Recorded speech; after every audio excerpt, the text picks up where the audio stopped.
Talk about Fred Hampton. He was assassinated in 1969 on this date, December 5th of 1969. He was only 21 years old, which is December 4th, excuse me. That was yesterday. 1969. He was only 21 years old and already an incredibly important leader of the Black Panthers, and nationally, he was which is just sort of extraordinary. In this clip, and it's very interesting to kind of go back and look at people from, some people in the 60s did a very sophisticated political analysis. And in this clip, which you're going to play and you'll hear Bashkar, he's talking about how class politics intersects with race to sort of divide the working class, and gives this very smart fusion of racial analysis and class analysis. Let's take a listen. What makes them mad about it? What makes them mad about it is that they have black people and white poor people and red poor people and Puerto Rican poor people and Latin American Puerto Rican people of poor people of all descents. They had them caught up in movements based on racism when the Black Panther Party stood up and said that we don't care what anybody says. We don't think you fight fire with fire best. We think you fight fire with water best. We're going to fight racism, not with racism, but we're going to fight with solidarity. We said we're not going to fight capitalism with black capitalism, but we're going to fight it with socialism. We stood up and said we're not going to fight reactionary pigs and reactionary state's attorneys like this and reactionary state's attorneys like Hanrahan with any other reactions on our part.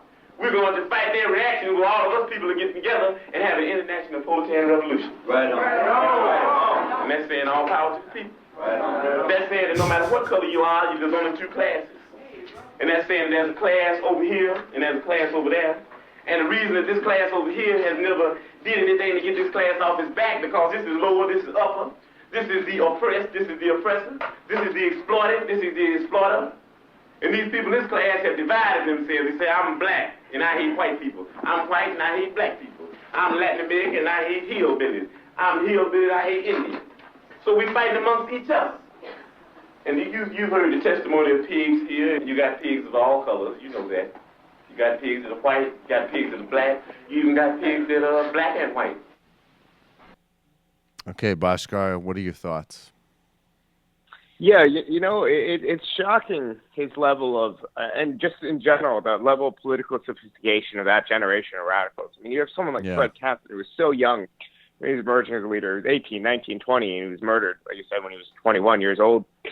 And he understood politics, and he understood how to win without compromise. His politics were radical. He was a Maoist. He was a black nationalist. He didn't have compromised, politics, but I think he represented really the best wing of the Black Panther Party, the real socialist wing, the wing that really threatened capital. And there's a reason why Cleaver, ended his life as a Reaganite Republican. And, Fred Hampton ended his life at 21, dead in his apartment, murdered by the FBI.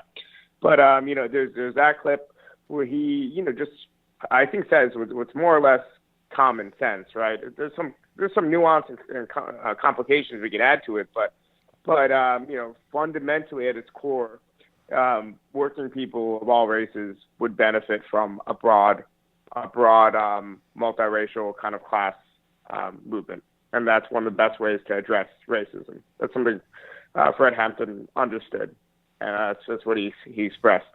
Beyond that, if you listen to his clips when he's talking about some of the precursors to the Weather Underground and their actions in the days of rage and certain tactics of what he called ultra-leftist, petty bourgeois, anarchistic kind of just style of street fighting, and he told them to go organize in their communities instead.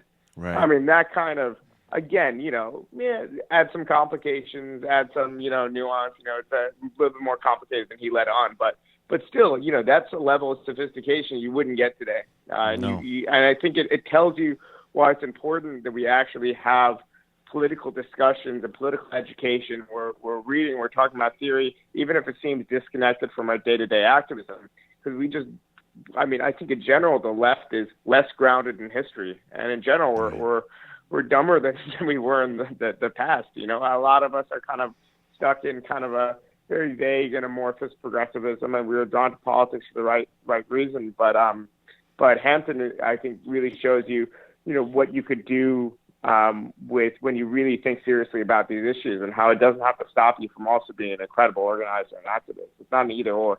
You know, we need more intellectuals that actually do political work, and we need more activists that you know do intellectual work. Yeah, no, it's really important, and I think what you're really basically saying there is Fred Hampton, great guy. Great guy. Great guy. Does a great. I mean, he did a great 21. Great job. It's true. Yeah.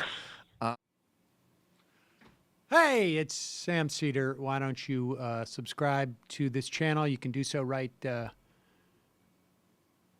over here. Over.